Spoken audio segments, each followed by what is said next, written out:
तुझे नाव गाऊ आता, तुझे नाव गाऊ आता, तुझे रंगी नाचू ठाठा. तुझे नाव गाऊ आता, तुझे रंगी नाचू ठाठा. तुझ्या नामाचा विश्वास आम्हा काहीचा गर्भवास तुझ्या नामी विसर पडे मुद्दाम थांबलं तुझ्या नामी विसर पडे तरी कोटी हत्या घडे तुझ्या नामाचा विश्वास आम्हा काहीचा गर्भवास नाम घ्यारे तेवढी तुका नाम घ्यारे तेवढी तुका भावे सांगत असे तुका तुझ्या नामाचा विश्वास आम्हा काहीचा गर्भवास पांडुरंगा करो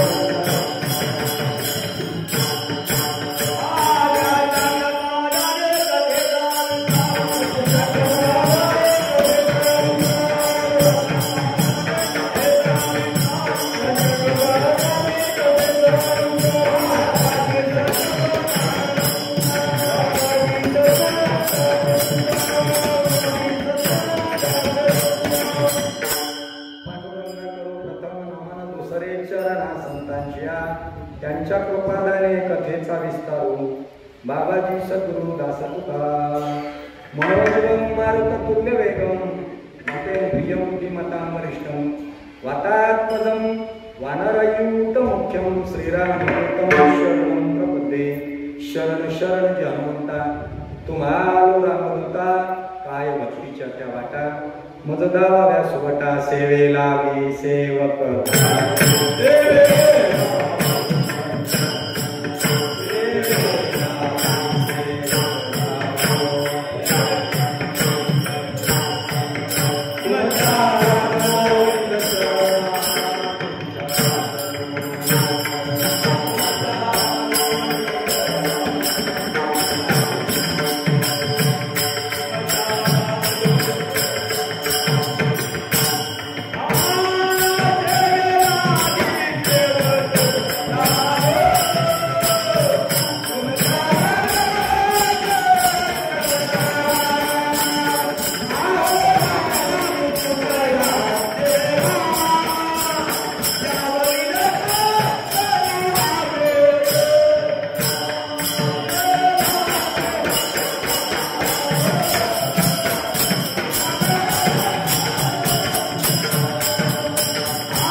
तुझे नाम गाऊ आता तुझे रंगी नाचू गाता तुझ्या नामाचा विश्वास आम्हा काहीचा गर्भवास विठाला विठाला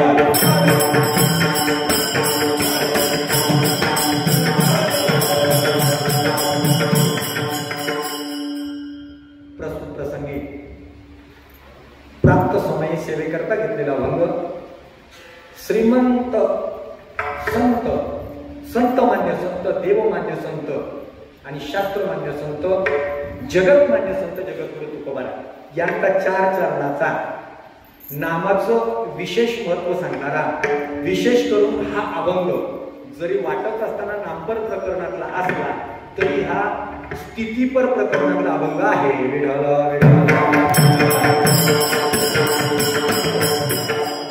प्रकरण का सांगतो प्रकरण लक्षात आलं का विषय लक्षात येतो म्हणजे त्याचा उपक्रम आणि उपसंहार करता येतो अभंगाची भूमिका कळते म्हणून मी ते सरस सांगितलं. अभंग एकदम सोपं आहे. तुझे नाम गाऊ आता तुझे रंगी नाचू थाटा याचा काय अर्थ करून सांगू का काही गरज नाही वेळ झालेली आहे मी पटापट पुढे जातो. जगद्गुरु तुकोबाराय या अभंगाद्वारे त्यांना भगवंताचं नामस्मरण करत असताना जीवनात आलेली अनुभूती व्यक्त करतात. जीवनात आलेला अनुभूती व्यक्त करतात कारण स्थिती म्हणजे अनुभूती स्थिती म्हणजे अनुभव. हा तेवढं राहून गेलो होतो. विढाला विढाला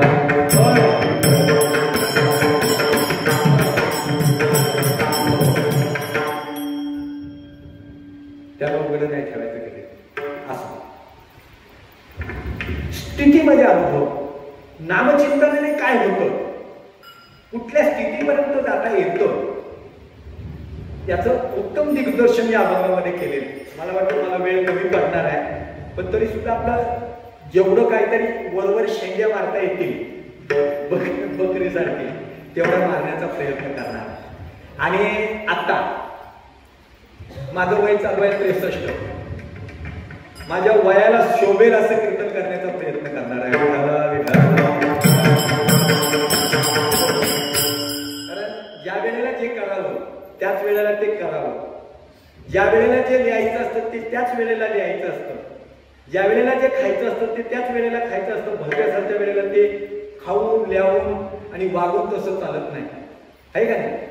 पण आता जर का मी नाचायला लागलो तर काय बोलतील, मग ते नको.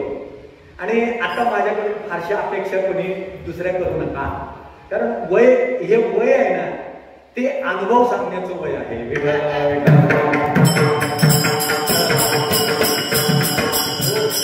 आमच्यासारख्या म्हाताऱ्यांनी वयस्कर माणसांनी जर का विनोद केले तर तरुण पोरांनी काय करायचं. पण आमच्यासारख्यांनी अनुभव सांगितला पाहिजे, परमार्थातून आलेला. यामध्ये अनुभव सांगितलेला तुकोबारायांनी काय सांगितलं, तुझे नाव गाऊ आता. आता हे जे विशेषण येतं ना, मी मला वाटतं 7-8 वर्षापूर्वी दुर्बुद्धी ते म्हणा कदा नुजो नारायणा आतावर तेव्हा बोललो होतो. त्याच्यामुळे आतावर आता बोलणार नाही, आतावर फक्त एवढंच सांगणार आहे की आता हे पद आलं म्हणजे काहीतरी घडलेलं आहे आणि काहीतरी घडायचं आहे.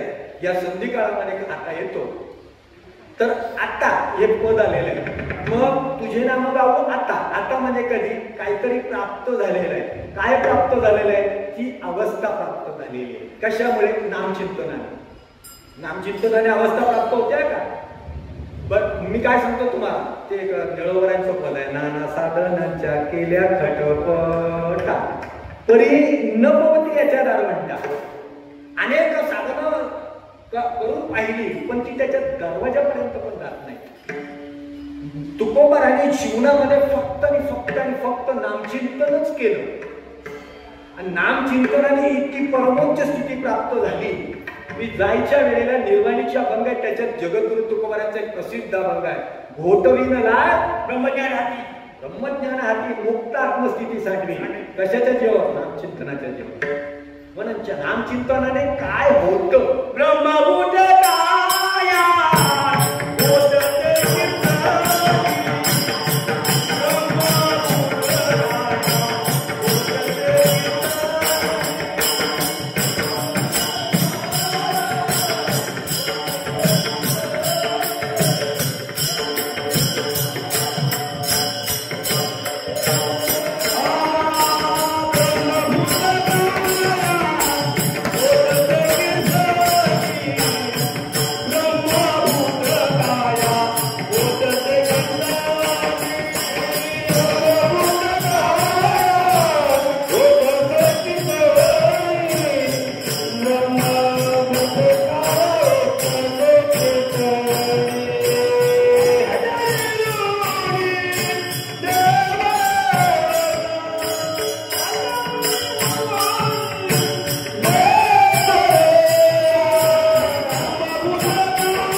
कीर्तनाने म्हणजे नामदेवाचं नाही.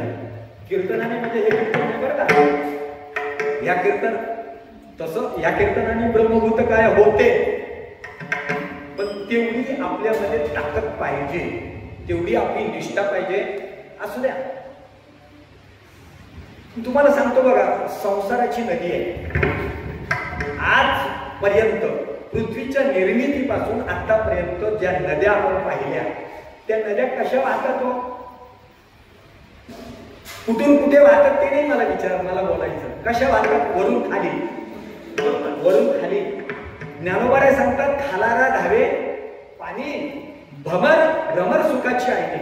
म्हणजे खालारा धावे पाणी म्हणजे वरून पाणी खाली वाहतं. याला संसार नदी म्हणतात, भव नदी म्हणतात. वरून खाली येणं, वरून खाली येणं म्हणजे संसार आहे, पण खालून वर जाणं म्हणजे परमार्थ आहे. खालून वर जायचं आहे. प्रसिद्ध अभंग एकनाथ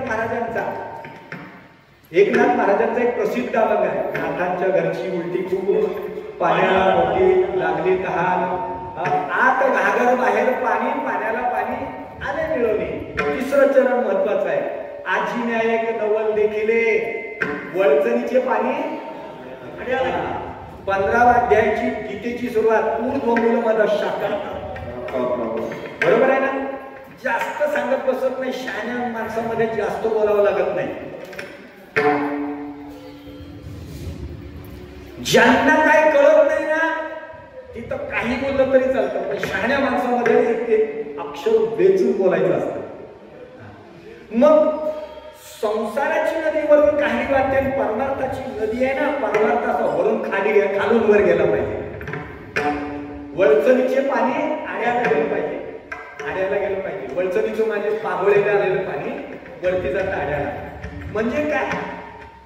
परमार्थाचा आलेख असा चढता असला पाहिजे. चढता. नारद भक्ती सूत्राचं 54वं सूत्र आहे. गुणरहितम कामनारहितम प्रतीक्षण वर्तमान अविच्छिन्नम सूक्ष्मतर अनुभव. अशा 6 पायऱ्या नारद भक्ती सूत्रामध्ये सांगितल्या भक्तीच्या. म्हणजे ते अनुभवापर्यंत गेली पाहिजे. मग अनुभवाला यावं, परमार्थ अनुभवाला यावा.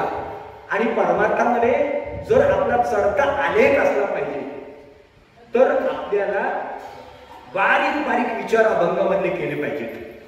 बारीक बारीक विचार सांगितलं ना. संसार अधोपतनाकडे नेतो आणि परमार्थ खालून वर नेतो. मग आपल्याला एक एक स्थिती वरची गाठायची. कधी खाली बसून कीर्तन ऐकायचं आहे, कधीतरी टाळ वाजवायला उभं राहायचं आहे, कधीतरी गायला साथ करायची आहे, कधीतरी प्रवचन करायचं, कधीतरी कीर्तन करायचं. कीर्तन करता करता अवस्थेपर्यंत जायचं. मग ही अवस्था हा प्रवास आहे. जर हा प्रवास आपल्या जीवनात घडला नाही तर आपलं केलेलं सर्व परमार्थ व्यर्थ जातो. हा प्रवास आहे आणि झाला पाहिजे. वाटतं का नाही पाहिजे म्हणून? वाटतो का नाही? इन्क्रिमेंट पगारवाढ वाटते ना. पगारवाढ पाहिजे. वर्षाला पंचवार्षिक योजना, 6वं वेतन आयोग, 7वं वेतन आयोग, 8वं आता किती चाललंय मला माहिती नाही. आम्हाला वेतन आयोगाच नाही, रिक्षा आहे तो.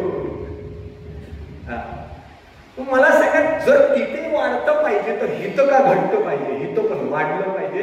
आणि ते वाढेल कसं? त्याच्यासाठी आपल्या जीवनामध्ये समर्पण पाहिजे. समर्पण पाहिजे. जर जीवनामध्ये परमार्थाप्रती समर्पण नसेल ना तर तुम्ही आयुष्यात कधीच प्रगती करू शकत नाही.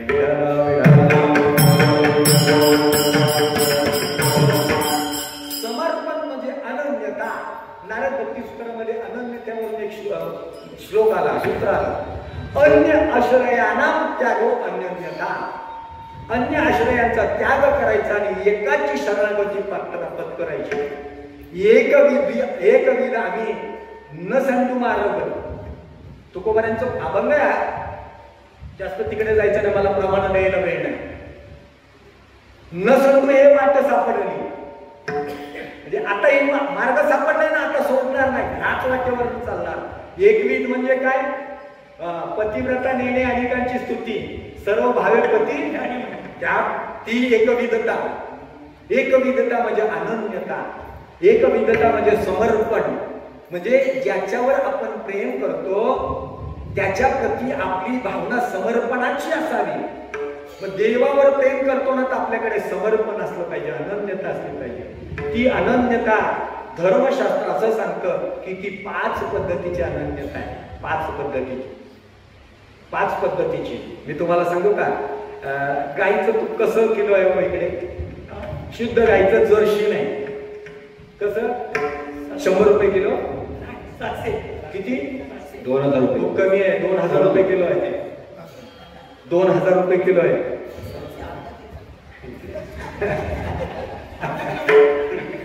2000 रुपये किलो. मग त्या गाईच्या तुपाच्या नादाला कोण लागत नाही हो.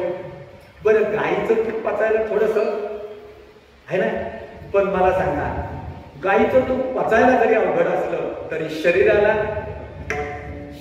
मात्र ते तसं काही जी अभंग आहे किंवा कीर्तन आहे, काहींची कीर्तन आहे ती समजायला अवघड आहे, पण जीवनामध्ये उन्नतीसाठी प्रगतीसाठी महत्वाची आहे.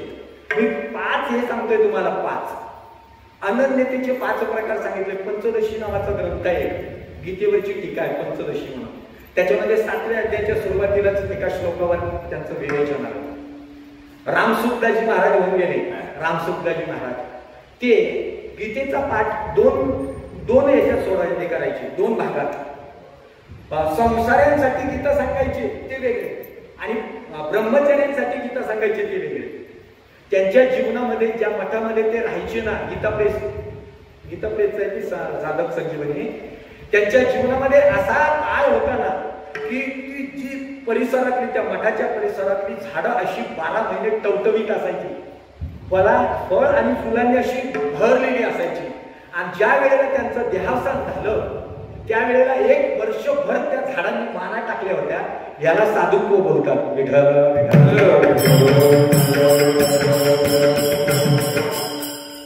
ज्ञान आहे ना, ज्ञान आहे ना, तो आहे ना आपला काय दुर्योधनाला काही लोकांनी प्रश्न विचारलं, दुर्योधना तुला कळत नाही का रे? अरे हे तुला कळत नाही का? हे तू करतोय ते चुकीचं आहे, चांगलं कर, चांगलं वाग. दुर्योधन त्या वेळेला काय म्हणाला माहिती आहे का? श्लोक आहे एक चांगला दुर्योधनाच्या मुखातला, भागवतामध्ये आलेला. दुर्योधन म्हणतोय मला काय कळत नाही का? मला कळतंय हे चांगलं आहे आणि मला कळतंय हे वाईट आहे. चांगलं वागावं असं वाटतंय, पण आतमध्ये जो बसलाय ना तो मला चांगला वागू देत नाही. बरोबर आहे का? चुकीचं आहे त्याचं? 100-200% बरोबर आहे त्याचं. आतमध्ये जो बसलाय ना तोच आपल्याला खेळतो. सूत्रधरी बाहुल्या नाचवी सवय भितरी, बरी त्या सूत्राची दोरी कळून येणे कोणाशी, असा तो आतमध्ये बसलेला आहे. मग काय चुकलं का त्याचं? बरोबर आहे, ब्रह्मज्ञान आहे ते, पण तरी सुद्धा चुकीच्या तोंडातून आलं म्हणून त्याला नाव ठेवलं गेलं.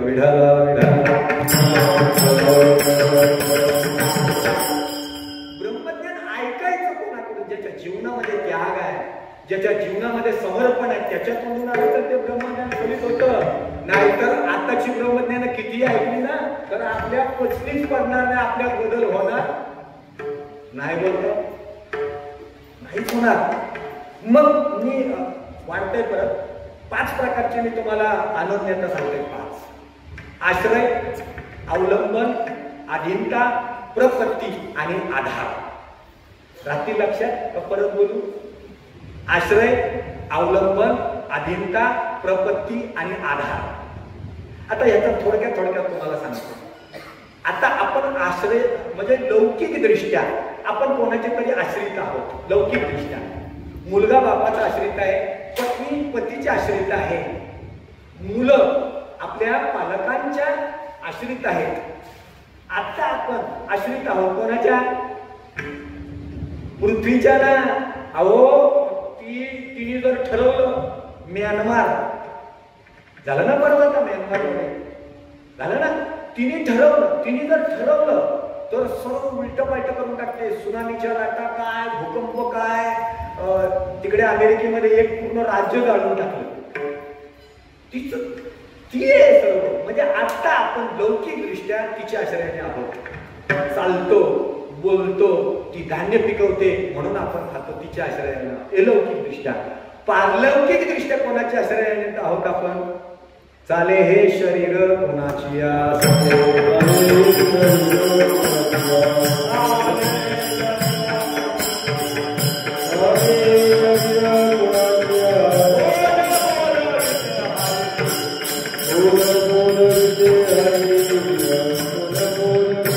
Hare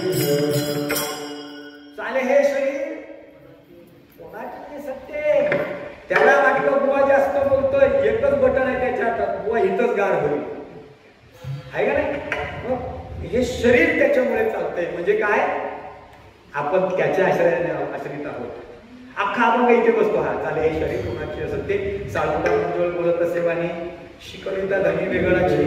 हो, कितीतरी लोकांची अशी दुकानं बसवून टाकले, जे अहंकाराच्या नदी लागले ना, त्यांची दुकानं बसवून टाकली देवाने. कारण कर्तुम अकर्तुम अन्यथा कर्तुम शक्ती त्याची आहे, शरीर त्याच्यामुळे चालतंय. मग आपण त्याच्या आश्रयाने आहोत. आश्रय दुसरं सांगितलं अवलंबन. आता आपण कोणाच्या तरी कोणावर तरी अवलंबून आहोत. कोणाचा नको मला. समजा मी आता प्रवासाला निघालो, दुसऱ्याचं कशाला मी बोलू मला, कारण पुढे जे वाक्य वाईट वापरायचं आहे. मी प्रवासाला निघालो, चालता चालता गाडीवरून पडलो, माझा हात मोडला. हात मोडायचा होता म्हणून दुसऱ्याचा नाही मोडला, माझाच मोडला. माझा हात मोडला, इथे 2 तुकडे झाले. तुम्ही डॉक्टरकडे गेलात, आता विज्ञान इतकं प्रगत झाले, लगेच जोडता येतं. त्यांनी ते स्टीलचा रॉड टाकला. आता म्हातारी माणसं खूप धनवान झालेली आहेत. केसात चांदी, दातात सोनं, डोळ्यात मोती, शरीरात शुगर आणि शरीरात कपडी रॉड, प्युअर लोखंडाचे रॉड. किती धनवान माणसं आहेत. आता मला सांगा, हे सर्व मानतात. काय केलं डॉक्टरने, लगेच बघितलं फ्रॅक्चर आहे, हात तुटलेला आहे. त्यांनी इथे सांध्यामध्ये लोखंडाचा रॉड टाकला, ते ऑपरेशन वगैरे केलं, प्लास्टर केलं आणि तो गळ्यात हात बांधला. कोणाच्या? नंदुबुवांच्या. कोणाच्या? एखाद्याचा पाय तुटला, मी जरा मला कीर्तनाला जायचं आहे, चिपळून जातोय कीर्तनाला, आता कीर्तनात मला उभं राहता येणार नाही, हा माझा पाय 2 दिवस तुमच्या गळ्यात बांधून ठेवा, आल्यावर परत द्या, असं होतं का? ज्याचा हात मोडेल तो त्याच्याच गळ्यात. मग माझा हात मोडला आणि डॉक्टर सूचना देतो, जसं ऑपरेशन असेल तो डॉक्टर सूचना देतो, 3 महिने हात गळ्यातून काढायचा नाही. मग तो हात आता रशीने बांधून कोणावर अवलंबून आहे? तो कोणावर अवलंबून आहे? मानेच्यावर अवलंबून आहे, त्या रशीवर अवलंबून आहे. तसं आता आपण कोणावर अवलंबून आहे? त्याच्यावर अवलंबून आहे. देखवी ऐकवी एक नाराय, व्याचे भजन चुकू नको, त्याच्यावर अवलंबून आहे आपण. कितीही मोठा श्रीपंत असला तरी, प्रत्येक माणूस शेतकरी आहोत आपण कितीही नियमयोग केली तरी सुद्धा पेरल्यानंतर वरतीच बघावं लागतं का? त्याची इच्छा आहे. पडलं तर ठीक, नाही तर जेवढं उभं झालं तेवढं आडवं करायला मागे पुढे बघत नाही. बरं, उभं राहिलेलं सुद्धा जास्त पाऊस पाडून सुद्धा आडवं करायची ताकद आहे, कारण आपण त्याच्यावर अवलंबून आहोत. तिसरं आहे अधीनता. अधीनता म्हणजे कसं? अधीनता कशी आहे? एक कोणाचा तरी स्वतः दास झालेला असतो आणि कोणाला तरी कोणीतरी जबरदस्तीनं दास केलेला असतो. जबरदस्तीनं आपला नोकर बनवून ठेवणं, कर्ज देऊन जबरदस्तीनं दास होणं. त्या जबरदस्तीनं दास होणाऱ्याला म्हणतात का रे दास होती? संसाराचा घर, दुःखाचे डोंगर. मग हा दुसऱ्याचा दास झालेला आहे. काही लोक स्वतः होऊन दुसऱ्याचे दास होतात. स्वतः सर्व भावे आलो तुझची शरण,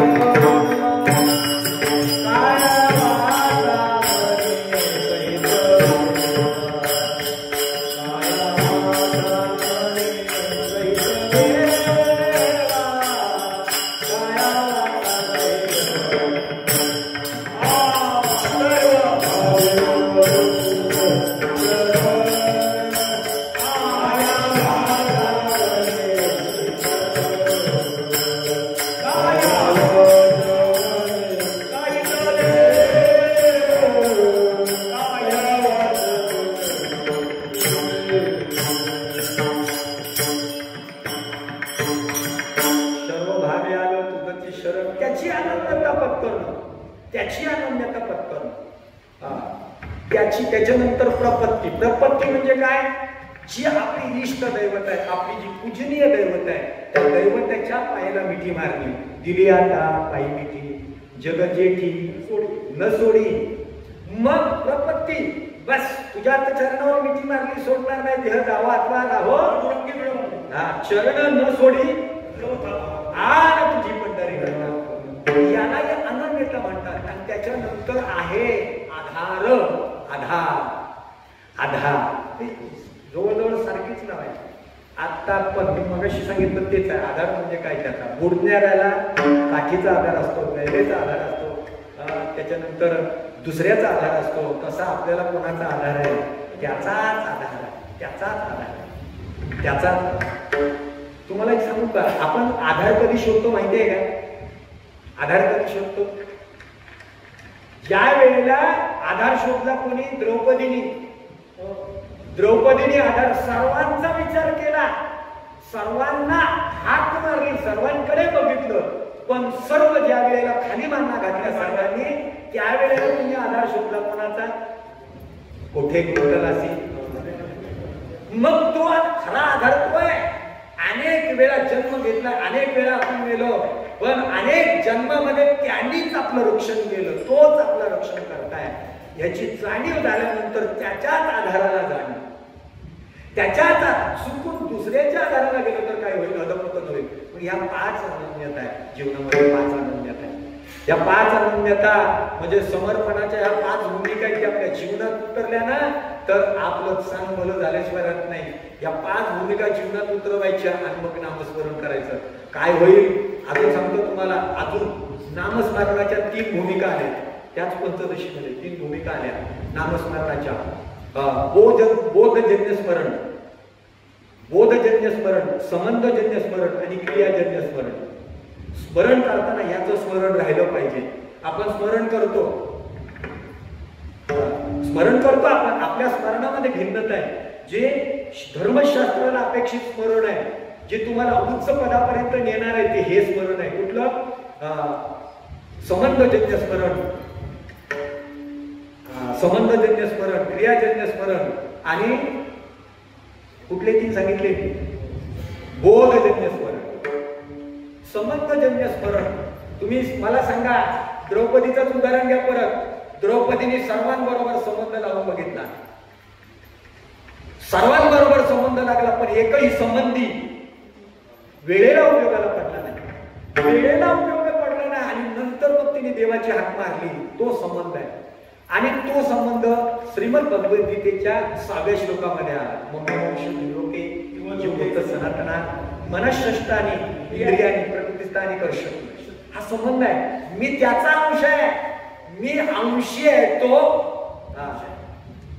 तो आहे आणि त्याचा अंश मी आहे. हा संबंध आहे. हा पिता पुत्र जन्यजनक भाव संबंध, प्राप्य प्रापक भाव संबंध जे विचारसागरमध्ये भरपूर आले, किचकट विषय घेत नाही. मग हे संबंध आहे, कर्तृत्व भाव संबंध, हे सर्व संबंध तिथंच जोडले जातात. तोच जनक आहे आपला, तोच जन्म देणार आहे, तोच रक्षण करणार आहे. सकळ जीवांचा करीतो सांभाळ, मोकळीला इशे नाही. आणि मग आपण कितीतरी बोलतो ना, बघा ना, आपले संबंध कुठे असतात. म्हणून तर ते काकड्याचे अभंग आहे. काकडा म्हणून आपण मला याला टेकलो, पण काकड्याच्या अभंगाकडे विचार केला नाही. धनदारा पुत्र धन बंधू सोय रे सर्व. मग आपली खटपट कोणासाठी चालली? बोलतो ना आपण काकड्यामध्ये, आपण हे बोलतो का नाही? व बोलून सुद्धा आपली खटपट त्याच्यासाठीच चालले. मग आमच्या तुमची मुलं कॉन्व्हेंट हायस्कूलमध्ये, आमच्या मुलांनी मराठीमध्ये. अरे सोड, लक्ष देऊ नको. आणि तिकडे लक्ष गेलं तर परमार्थापासून तो वंचित होशील. माणसं 4 गोष्टीच्या मागे लागले: प्रसिद्धी, पैसा, पय आणि पद्मिनी. सामान्य माणसं पय आणि पद्मिनीच्या मागे लागले. आणि आता बुवा लोक 2 गोष्टीच्या मागे लागले: प्रसिद्धी आणि पैसा. बरोबर आहे ना? आता आले ते प्रसिद्धी, त्याच्यातून सुटले ते पैसा. या 2 गोष्टीच्या मागे लागले, म्हणून परमार्थ यथा योग्य होत नाही. बरं, मला दुसरीकडे जायचं नाही. मी 3 संबंध सांगत होतो: संबंधजन्य स्मरण, संबंध आणि बोधजन्य स्मरण. बोधजन्य स्मरण म्हणजे काय? बोध म्हणजे हा एकच बोध आहे. माझे अनेक जन्म मागे झाले, त्या अनेक जन्मामध्ये अनेक जन्म जरी मी घेतले तरी प्रत्येक जन्मामध्ये तोच माझं रक्षण करत होता, तोच माझं रक्षण करताय. आणि बोध एक सांगतो आम्हाला, एक 16व्या अध्यायामध्ये सुरुवात आहे. 16व्या अध्यायाची सुरुवात काय आहे? मावळवीत विश्वभास नव भासू नवल उदयला चट्टाशू अद्वया विकास म्हणतो. आता त्याच्यानंतर चौथी ओवी आहे. चौथी ओवी, बोलाची असकडे भेद नदीच्या दोईखडी आर्दत विरह विरह वेळी बुद्धी देदू विरहात तया चक्रवाकाचे मैथून. मग ते चक्रवाक नावाचे पक्षी आहेत. चक्रवाक नावाचे पक्षी आहेत ना, ते पक्षी आणि पक्षीने कधीच एकापासून अलिप्त होत नाही. आणि जर अलिप्त झाले तर ओरडत राहतात जोरात. म्हणजे ही बुद्धी नावाची पक्षी नाही ना, पक्षी ती बोलाची असकडे म्हणजे अक्षरामध्ये अडकली. मी माझं तुझं या बोलामध्ये ती अडकली आणि बुद्धी बोध नावाच्या पतीपासून अलिप्त झाली, वेगळी झाली. बोध पहिल तीरावर आहे आणि बुद्धी ह्या तीरावर आहे आणि त्या ओरडत आहेत. आणि मग या दोन बुद्धी आणि बोधाचं एक करून देतो, मिलन करून देतो, त्याला सद्गुरू म्हणतात. तया चक्रवाकाचे मैथून साम्य रसाचे समाधान भोगवी जे चिद गगन भुवन दिवा. भुवन दिवा म्हणजे ज्याच्या प्रकाशामध्ये बुद्धी आणि भेदामधले जे अंतर आहे तो कमी होतो. बुद्धी बोधाकडे आकृष्ट होते. आणि बोध म्हणजे काय? बोधपुत्र निर्माण झाला तेव्हा, म्हणजे ते नको झाली संध्या माझा गेला, त्या बोधावर मला जास्त बोलायचं नाही. बोध तोच आहे, त्याचा माझा संबंध आहे, हा बोध असावा. आणि बोध म्हणजे काय? मी अहम ब्रह्मास्मी मामे वासुदेव तत्वता गळे विचारिता आहे ठाऊक समागे संता. मग याला बोध म्हणतात. सहज आदळागा निज निराकार पंथे प्रमाहा वृत्ती. ही निवृत्ती झाली. वृत्ती कधी निवृत्ती व्हायची? आपण निवृत्तीवर कधी यायचे? जाऊ द्या, तिकडे अडकायचं नाही. मग हा बोध आहे, बोधजन्य स्मरण. हा बोध मनामध्ये गाठ बांधून ज्या वेळेला संबंधजन्य स्मरण, बोधजन्य स्मरण आणि अगोदर सांगितलेला 5 प्रकारच्या अनन्यता आपल्या जीवनात उतरतील. आणि शेवटचं राहिलेलं क्रियाजन्य स्मरण. क्रियाजन्य स्मरण म्हणजे काय? तुम्ही क्रिया कुठली करता याला काही महत्व नाही. तो सज्जन कसाई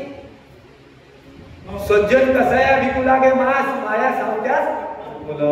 सज्जन कसाई मास उठायचा, पण त्याच्या क्रियेला महत्व नव्हतं. त्याची क्रिया कुठली चालली, क्रियाजन्य स्मरण सांगतोय तुम्हाला. जवळचं उदाहरण सांगतो तुम्हाला. त्या पाठीमागे बसल्यात त्या मावशी. आई, तुमच्या काळामध्ये तुम्ही ज्या वेळेला तरुण होता त्यावेळेला नळ होते नाही काय घराघरात? मग पाणी कुठून आणायचे तुम्ही? विहिरीवरून ना. आणि विहीर काय घराच्या पाठीमागे असायची काय? 2-2 किलोमीटरवर विहीर असायची आणि त्या विहिरीवरून पाणी आणायचं. विहिरीवरून पाणी आणायचं म्हणजे काय? काय बोलतात त्याला? काढणं ना, पोहरा काढणं.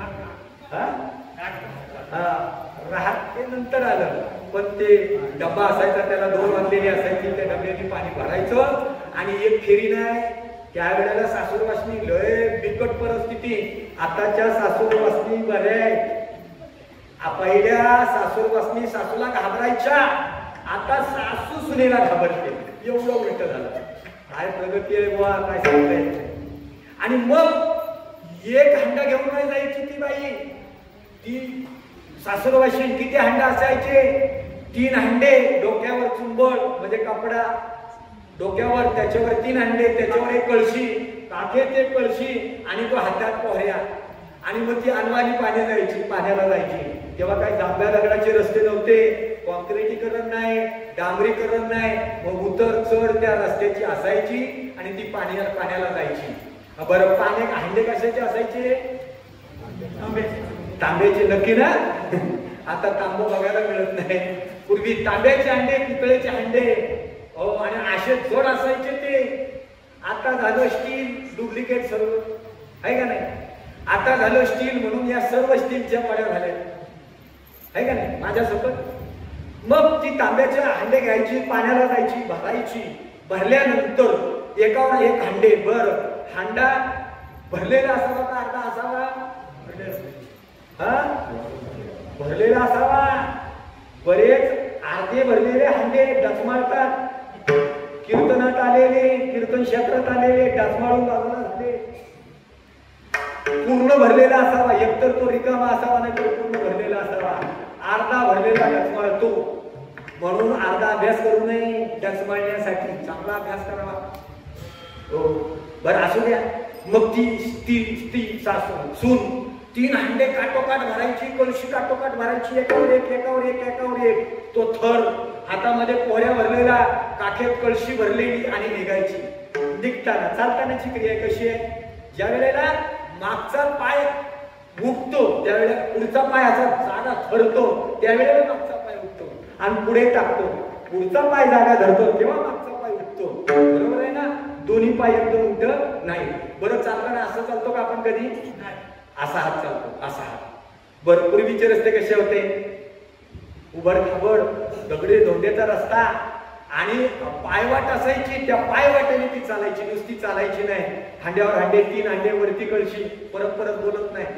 आणि मग पाण्याने भरलेली ते सर्व भांडी आणि मग ती यायची रस्त्याने. असताना दुसरी सासूरवासाना असायची, दुसरी सासूरवासीना असायची. मग त्या दुसरी, आता मला सांगा 2 माणसं चालताना गप्प बसतात काय? अहो माहिताला गप्प बसत नाही तर तिथे गप्प बसतील काय? तिथे पण गप्प बसत नाही. आणि मग तिथे चालताना ती बोलते. हाताच्या क्रिया चालू आहे, पायाच्या क्रिया चालू आहे, सर्व क्रिया चालू आहे. पण तिचं लक्ष कुठं आहे? कुठे लक्ष आहे तिचं? ऐकताव ना कीर्तन? तिचं वरच्या भांड्याकडे लक्ष आहे. चालताना चालते एवढ्या सर्व क्रिया चालल्या, कारण तिला माहिती आहे वरून कळशी जरी खाली आली आणि तिला जर का पोप आला तर 3 दिवस कमीत कमी जेवायला मिळणार नाही. कुळाचा उद्धार होईल तो वेगळा. बरोबर आहे का नाही? 3 दिवस तिला जेवायला मिळायचं नाही. त्याच्यामुळे तिचं लक्ष कुठे असायचं? बरोबर सर्व क्रिया करत असली तरी लक्ष तिचं कुठे असायचं? हांडा वरचा खाली येऊ नये. किंवा ड्रायव्हर गाडी चालवतो, गिअर टाकतो, इकडं बघतोय तिकडं बघतोय, ह्याच्याबरोबर बोलतोय, सर्व करतो, आणि त्याचं लक्ष कुठे असलं पाहिजे? वाटेवर. जर वाटेवर लक्ष नसलं तर पाठीमागे बसलेल्यांची वाट लागल्याशिवाय राहत नाही. आणि म्हणून त्याला जरी तो कुठल्याही क्रिया करत असला तरी त्याचं लक्ष कुठे असलं पाहिजे? वाटेवर. कामामध्ये काम.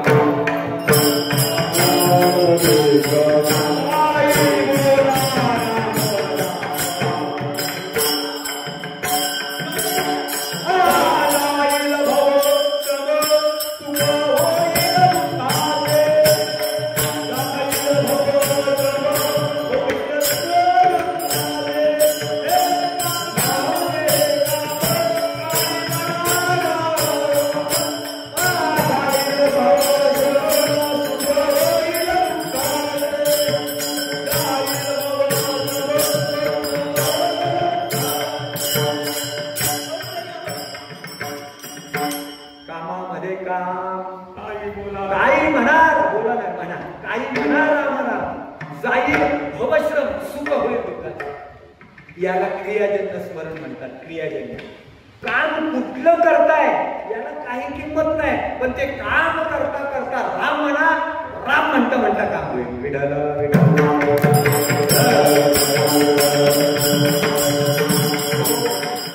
जेवण करताना भगवंताचं नामस्मरण करा. त्या नामस्मरणाची ताकद त्याच्यात उतरते. भरपूर बोलण्यासारखं होतं. त्या विप्रोची संचालिका आहे ना, विप्रोची संचालिका, काय तिचं नाव? तिने एक मध्ये क्लिप पाठवले नामस्मरणात. जाऊ तिकडे जात नाही. जर माणसाने एका ठिकाणावर बसून कमीत कमी एक ठिकाण, एक वेळ आणि एक नाम, एका ठिकाणावर बसून एक वेळेला एकच नाम जर जपलं, त्याच वेळेला वेळ, नाम एक, वेळ एक, ठिकाणी एक, ह्या एका ठिकाणावर बसून जर नाम चिंतन केलं ना, आपल्या शरीरामध्ये असणाऱ्या पेशी आहेत ना, सेकंदाला 5 लाख मरतात आणि 5 लाख जिवंत होतात.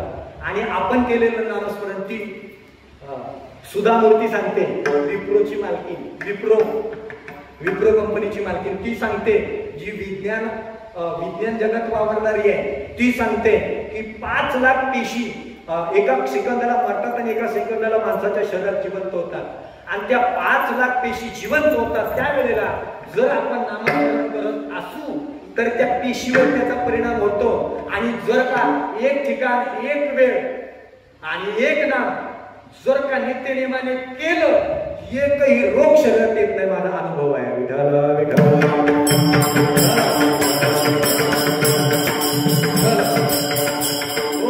हे क्रियाजन्य स्मरण आहे. मग तुम्ही जर का कुठे वैसल्या ठाई म्हणता राम राम काय वैश्र ऐसे सांगा, मग गात जागा प्रेम मागा विठ्ठल.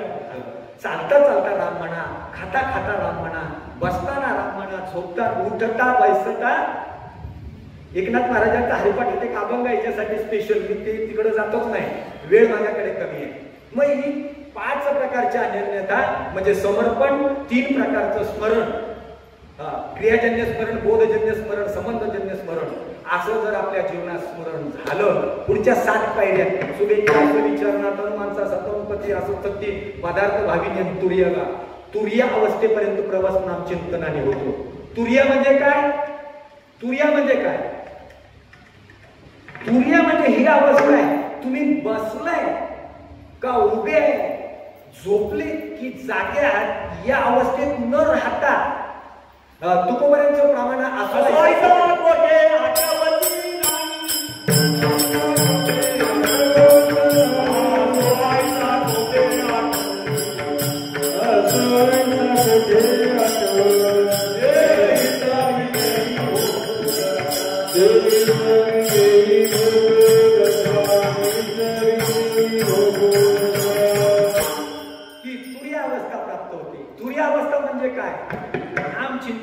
पुन्हा तुम्हाला थोडस किचकट सांगतो. बरं, ती मी जरा सर्वच सांगतो. निरपेक्ष कर्म किंवा निरपेक्ष कर्म उपासनेने काय होतं? निरपेक्ष कर्म उपासनेने काय होतं? निरपेक्ष कर्म उपासनेने काय होतं? अंतःकरणाची शुद्धी. योगाचं फळ काय? योगाचं फळ काय? चित्ताची स्थिरता. ज्ञानाचं फळ काय? ज्ञानाचं फळ काय? मोक्ष प्राप्ती. मोक्षाची व्याख्या वेगळी आहे. सकल दुःख निवृत्ती, परमानंद रूपी जी प्राप्ती आहे, सकल दुःखाची निवृत्ती आणि परमानंदची प्राप्ती, हा जो मोक्ष आहे त्या मोक्षाची प्राप्ती होते. कशाने? ज्ञानाने. कशाने? ज्ञानाने. अंतकरण शुद्ध कशाने होतं? शुद्ध कर्म उपासनेने अंतकरण शुद्ध आहे. आणि योगाने काय होतं? चित्ताची स्थिरता. आणि ज्ञानाने काय होतं? तुझं मज नाही भेद केला सहज विनोद, तुझ्या आपल्यातला भेद संपतो, म्हणजे मोक्षाची प्राप्ती होते. पण या तिघांसाठी 3 वेगळ्या वेगळ्या वाटा सांगितल्या: ज्ञान मार्ग, योग मार्ग आणि कर्म मार्ग. पण या योग मार्ग, ज्ञान मार्ग आणि कर्म मार्गाने जाण्यापेक्षा नाम मार्गाने गेला तर काय होईल? काय होईल? काय मोहे केले सर्व साधनांचे सर्व साधना म्हणजे काय? ज्ञान मार्ग, योग मार्ग, कर्म मार्ग, या सर्व मार्गाचं सार भवसिंधू त्रिपाद. हो, कशामुळे? नाम चिंतनामुळे. आणि नाम चिंतनाने ही अवस्था प्राप्त होते. अभंगाच्या पहिल्या चरणात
व्यवस्थेला नाही. आता काय झालं माहितीये का, परमार्थामध्ये व्यवस्थेला महत्व दिलं जाते. बरोबर ना, व्यवस्थेला महत्व दिलं जातं. अवस्था वेगळी. त्या अवस्थेचं उदाहरण आहे ना, अवस्थेचं उदाहरण 12वा अध्याय उघडा आणि 13व्या श्लोकापासून सुरुवात करा. सर्व श्लोक अवस्था सांगणार आहे. यो न हर्षती न द्वेष्टी न शोचती न कांक्षती समाशत्रोच मित्रेच तथा माना शीतोष्ण सुख देखील. हे सर्व म्हणजे आता 7 श्लोक आहेत ते सांगणार आहे. अवस्था सांगणार आहे. असं राहता आलं पाहिजे. कीर्तन म्हणजे बाकीच्यांचं मला म्हणायचं नाही, कीर्तनकार त्या अवस्थेपर्यंत गेला पाहिजे. कीर्तन सांगू का तुम्हाला? ऐका, एक राजाकडे एक राजाचा साधू फार प्रिय होता. त्यांनी त्याला त्या साधूला गुरुप्रमाणे मानलं होतं आणि तो नेहमी त्या साधूंकडे जायचा आणि विनंती करायचा, महाराज एक दिवस या ना आपल्याकडे राहायला. या काय इथं राहताय, या ना राहायला. साधू म्हणायचं, काय बाबा इथं काय नाही तिथं काय. पुन्हा परत परत परत परत तो विनंती करायला लागला. एक दिवस साधू म्हणाला, आता काय इथं काय तिथं काय, चल तुझ्या बरोबर. याला 15 दिवस राहिला आणि मग आता साधूच्या पर्णकुटीत काय होतं, गजचर्म वेगळा, पण काय नव्हतं. एक ती घोंगडी होती, एक मडका होता पाण्याचा. ते साधू जीवन आहे बुवा, साधू जीवन आहे. आणि मग राजाकडे आल्यानंतर काय ती मखमली गादी, अंगाला काय, अंगावर पांघरायला काय, सगळं मखमली, हवा काय, ते फ्रीजचं पाणी काय, ते त्याच्यानंतर काय श्रीखंड काय, बासुंदी काय, जिलेबी काय, श्री बालाजीचा थाट रोज. आणि मग काय तिकडं काय मिळत होतं, कोणी आणून दिलं तर दिलं. हे तर सकाळ संध्याकाळ, बरं सकाळचा नाश्ता रोज एकच नाही, वेगळा. कांदे पोहे, कधी उपमा, कधी शिरा, कधी काय, तोंडाला पाणी येऊन देऊ नका. हे सर्व वेगळं वेगळं त्याला खायला मिळायला लागलं. आणि मग काय साधू खायला लागला. येऊ दे खायचा, सकाळी खायचा, दुपारी खायचा, संध्याकाळी खायचा. खाल्ल्यानंतर 15 दिवसात असा साधूची तब्येत झाली माझ्यासारखी. जरा तब्येत चांगली झाली आणि मग असा चेहरा फुलून दिसायला लागला. आणि 15 दिवसानंतर तो राजा बोलतोय, बाबाजी तुम्ही प्रत्येक वेळेला म्हणायचे तिथं काय इथं काय, हा तुमच्यात माझ्यात काय फरक राहिला. आता मी खातोय ते तुम्ही खाताय, माझ्यासारखं तुम्ही राहताय. तिकडचं जीवन बघा, इकडचं जीवन बघा. आता काय तुम्ही टम झाला, काय वेगळं राहिलं. म्हणाले नाही रे राहिलं, तिथं काय इथं काय, याच्यात फरक नाही. म्हणाले त्याचं उत्तर मी तुला कधीतरी देईल. दुसऱ्या दिवशी सकाळी 4 वाजता साधू उठला. पूर्वीचे साधू, पूर्वीचे कीर्तनकार लवकर उठायचे. पूर्वीचे आताचे नाही. मग लवकर उठायचे, प्रांतकाळामध्ये पहाटे आंघोळ करायचे. त्या साधूने आंघोळ केली. राजाला गडबडीत उठवलं. जर म्हणाले उठ आपल्याला काम आहे. आणि साधू येत निघाला तर तर तर तर तर तर तर पुढे. त्याच्या पाठीमागे राजा चाललाय. त्याला काही चालता येते, घोड्यावर बसायची, गाडी फिरायची सवय. तो ढापा टाकत चाललाय. परत गेला, सीमेपर्यंत गेला, वेशीपर्यंत गेला, गावाच्या राज्याच्या सीमेपर्यंत गेला. सीमा गेल्यानंतर बाहेर निघाला तेव्हा राजा बोलतोय, हो बाबा कुठं चाललाय. म्हणाले काय नाही, ये मागं काम आहे, ये मागे. अहो पण माझी राज्य कुठे राहिलं, राजवाडा कुठे राहिलं, सैनिक राहिले, सीमा संपली, बाउंड्री पार केली. शत्रूंना काढायला तर हमला करतील ना मला मारतील. नाही ना म्हणाले, चल तू. अजून पुढे गेल्यावर म्हणाले आता मला यायचं नाही. काय म्हणाले, बघ तुझ्या जीवनाला मर्यादा आहे, तू सीमा पार करू शकत नाही. माझं तसं नाही, तिथं काय आणि हिथं काय.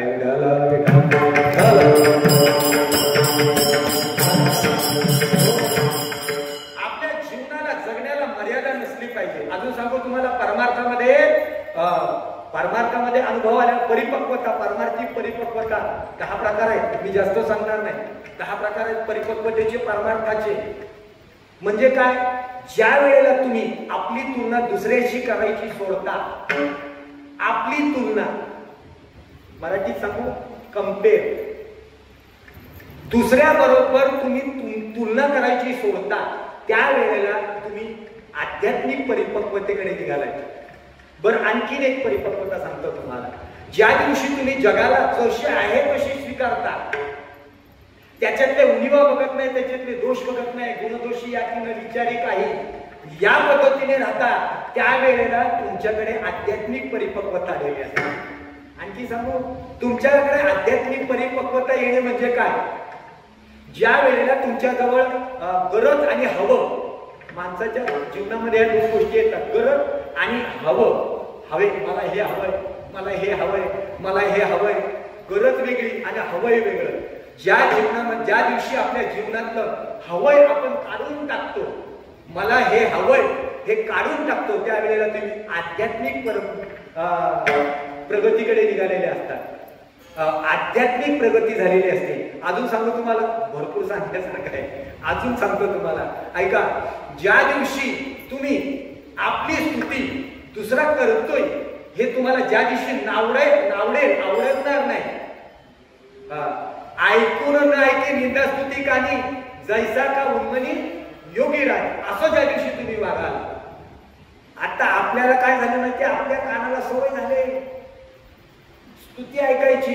स्तुती, निंदा जेवढी वाईट त्याच्यापेक्षा अनंत पटीने स्तुती वाईट आहे, नरकाला नेणारी आहे. म्हणून तुकोबऱ्यांचं मागणं आहे, जाणून नेते करी माझे मन, तुझी प्रेम गुण देऊन या, मग मी व्यवहारे असेल कर्तव्य, जेवी जळात पद्मपत्र, ऐकून न ऐके निंदा स्तुती कानी, जैसा का उन्मनी योगीला.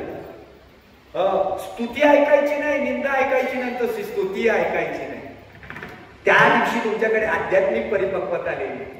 आध्यात्मिक परिपक्वता, संसारातली परिपक्वता वेगळी आहे, मी आध्यात्मिक परिपक्वता सांगतोय.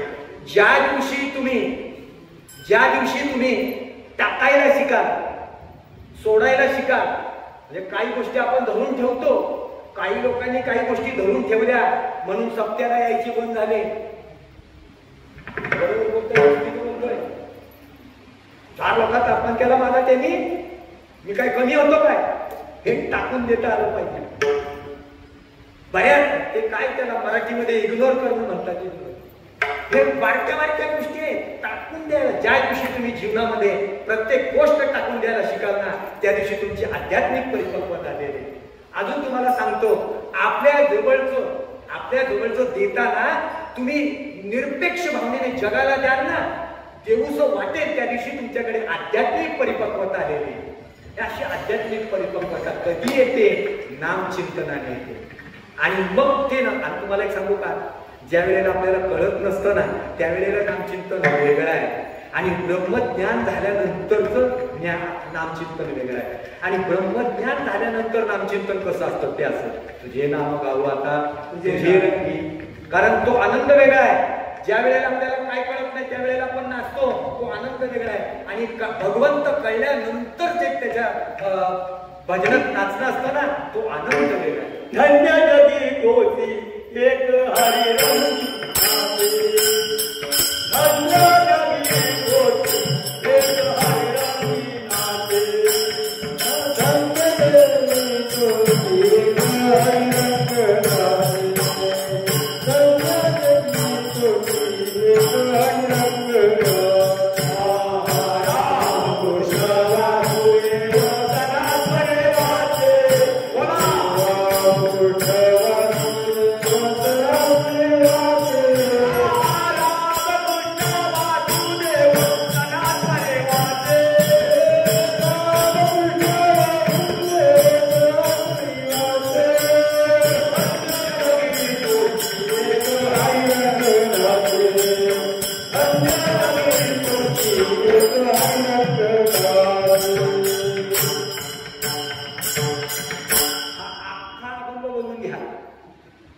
विषयी विरक्त नाही आपण सर्वदा संतुष्ट स्वयं व्यापक निर्धार किंवा पक्षी अंगणी उतरती एका गुंतोनी राहती, कैसे असावे संसारी जोरी प्राचीनाची.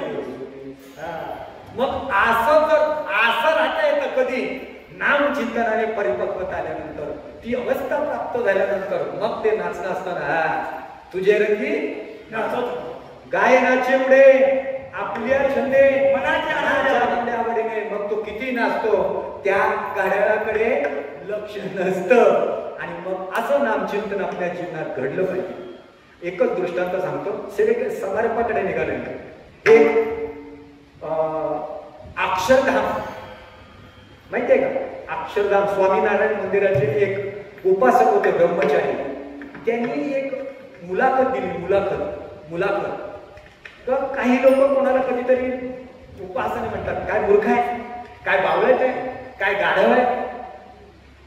लोक बोलतात ना, काय मूर्ख आहे, काय गाढव आहे, काय बावळट आहे, काय कितीतरी उपमा. ह्या डिग्र्या सहज मिळतात का? काय ह्या डिग्र्या आपल्याला सहज मिळतात, पण तो साधूंचं बोलणं आहे. दुसऱ्याने तुम्हाला मूर्ख म्हणाला, तुम्हाला गाढव म्हणाला, तुम्हाला अजून काय म्हणाला, काही जरी म्हणाला तरी तुम्ही मूर्ख होत नाही. मूर्ख कधी होता? मूर्ख कधी होता? जरी त्याने तुम्हाला मूर्ख म्हणाला, गाढव म्हणाला, काही जरी म्हणाला, मूर्ख कधी ठरता तुम्ही? मला गाढव म्हणाला, समजायचं गाढव झाला. मला मूर्ख म्हणतो, समजायचं मूर्ख झाला. म्हणजे तो काय म्हणतो, त्याच्या म्हणण्याकडे लक्ष देऊ नका. एक तुकोबऱ्यांचं प्रमाण सांगतो. तुकोबऱ्यांचं प्रमाण काय करतात माहितीये का? निंदी कोण मारी, मग हेही नाही तेही नाही, वेगळा कोणी.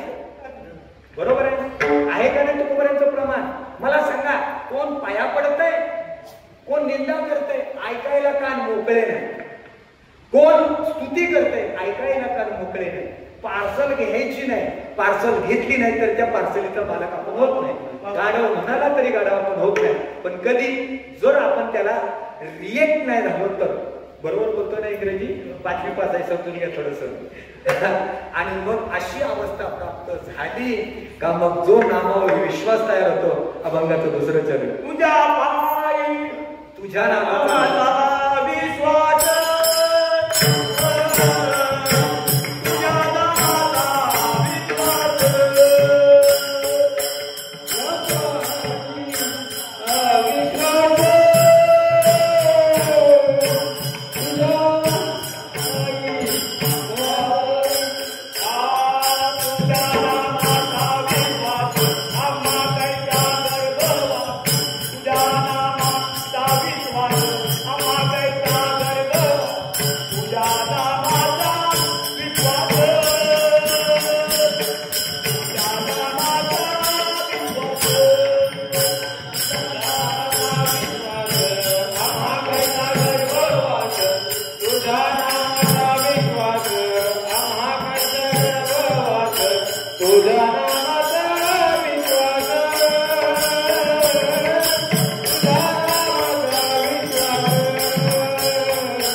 आता नाही येणे जाणे सहज खुंटले, मरण माझे मरण गेले, मत केले मग अशा अवस्थेपर्यंत नामचिंतन घेऊन जातं, नामचिंतन. आणि मग तेवढा विश्वास असला पाहिजे का? कारण नामाने ती अवस्था प्राप्त झाली का तो विश्वास अंतःकरणात जागा होतो. आजही आपल्या प्रत्येक क्रिया, आता इंद्रायणी मालिकेमध्ये तो काय काय त्या दोघांचं नाव, इंद्रायणी का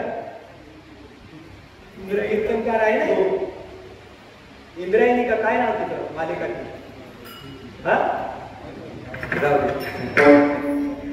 तो एक क्षण माझ्या डोळ्यावरून गेला होता. मोठा भाऊ माझ्या भावाला बोलतोय, तू कीर्तन करतोस, ते वाक्य मला आवडलं म्हणून घेतोय. तू कीर्तन करतोस, बाकीचे कीर्तन करतात पण तू कीर्तन करतो ते वेगळं आहे का? तू कीर्तन करताना तुला माहिती आहे की तू कीर्तन करत नाही, देव कीर्तन करतो, या भूमिकेत येऊन तू कीर्तन करतो म्हणून तुझं कीर्तन सुंदर आहे. हे वाक्य मला आवडलं. हे कीर्तनकाराने आपल्या अंतःकरणात ठसवावं. मी कीर्तन करत नाही, तो कीर्तन करून घेतोय, या भूमिकेत येतो. कधी ही अवस्था प्राप्त झाली का? त्या अवस्थेत गेल्यानंतर मग काय होतं? विश्वास निर्माण होतो आणि त्याला गर्भवासाच्या यातना राहत नाही. कोणाच्या नामामुळे? त्याचं एकदा भजन करू. विठोबा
आत्मविश्वास आहे. काय आत्मविश्वास आहे? तुझ्या नामी विसर पडे कोटी ब्रह्मांडेचं पाठक घडेल का? त्याचं यथार्थ स्वरूप जाणलं, भगवंताचं यथार्थ स्वरूप जाणल्यानंतर ना मग नेगे माझी वाचा तुटी, माझी मदत झाली अनावर वाचा. या अवस्थेत येतो आपण, या अवस्थेत आलेले तू उभा आहे. किती विश्वास आहे? जर का तुझ्या नावाचा विसर पडला, ब्रह्महत्येचं कोटी ब्रह्महत्येचं पातक मला लागेल.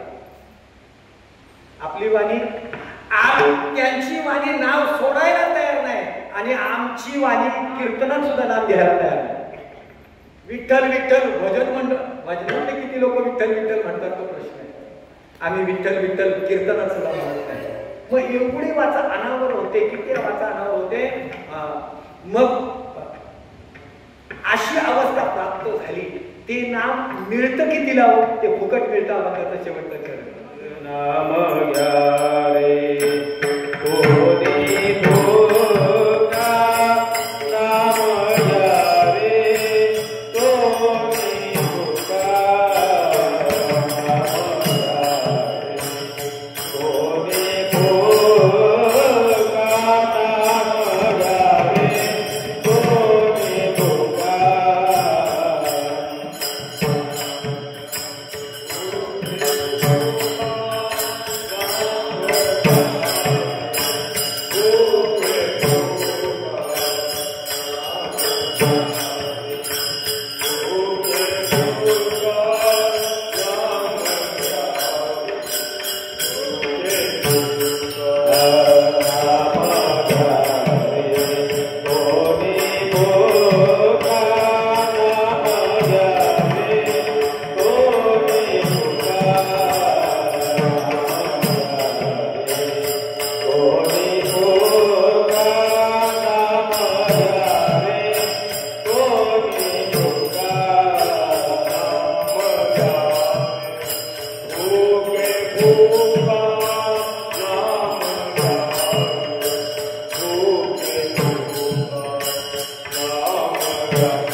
ते नाम कुठे मिळतं, कसं मिळतं, कितीला मिळतं, नाम घ्यायला कोणी मुका. त्या नामाला पैसे लागत नाही, मोल लागत नाही, ते अनमोल आहे. एकनाथ महाराजांचं पण असंच प्रमाण आहे. एका जनार्दनी मांडलेले दुकान असंच आहे ना, पैसे घेऊन सर्व वस्तू. तिथं त्यांनी पैसे घेऊन दिलं असतं ना, आताच्या महाराजांनी 1 लाखाच्या पुढेच वर मागितले असते. देतो बोले देईन सर्व. मोल लागत नाही, नाम घ्यायला मोल लागत नाही, नाम द्यायला मोल लागत नाही. असं अनमोल नामचिंतन आपल्या जीवनात करावं, त्याने ही अवस्था प्राप्त होते. अवस्था म्हणजे काय? जवळचं उदाहरण, ही मुलं आता नाचत होती, त्यांना नाचता येते, पण ती नाचताना त्यांच्या तंद्रीत नाचतायत. मग ती तंद्री त्या मुलांना जशी लागते तशी आपल्याला लागली पाहिजे. त्याचं उदाहरण मगाशी दिलं ते असो ऐसा कोठे आठवची नाही तेहीच हृदयी काय खातो आम्ही कसं या सांगा की अशी अवस्था झाली पाहिजे. अशी अवस्था होणं जगद्गुरु तुकोबारांना अपेक्षित आहे. 13व्या अध्यायाचा संदर्भ देतो तो अमानित्वम आदम्यत्वम. या श्लोकावर अमानित्वम या श्लोकावर भाष्य करताना ज्ञानोबाऱ्या 3 ओव्या वापरल्या. 3च ओव्या सांगतो आणि कीर्तन आपलं झालेलं आहे, संपलेलं आटपलंय.